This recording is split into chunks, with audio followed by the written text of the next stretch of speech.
In this video, I will show you the exact steps to clear data in the Meta App Manager on your Android device. This process is incredibly helpful if you are experiencing glitches with Facebook, Instagram, or Messenger, since this background system app handles many of their core functions. To start, unlock your phone and open the primary settings menu.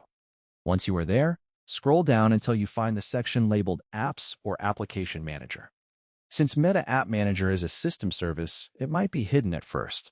Look for a small filter icon or a three-dot menu in the corner and select the option to show system apps.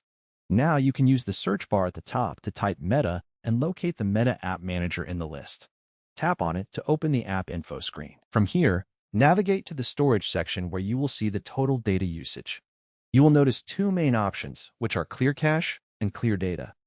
Start by clearing the cache to remove temporary files. After that, tap on Clear Data or Manage Storage and confirm your choice when the warning prompt appears. This will reset the app to its original state without deleting your actual photos or messages. Once finished, I recommend restarting your phone to ensure all system changes take effect properly. This simple maintenance task often resolves login errors and background battery drain issues instantly. If this helped you out today, remember to like and subscribe for more quick tech tips.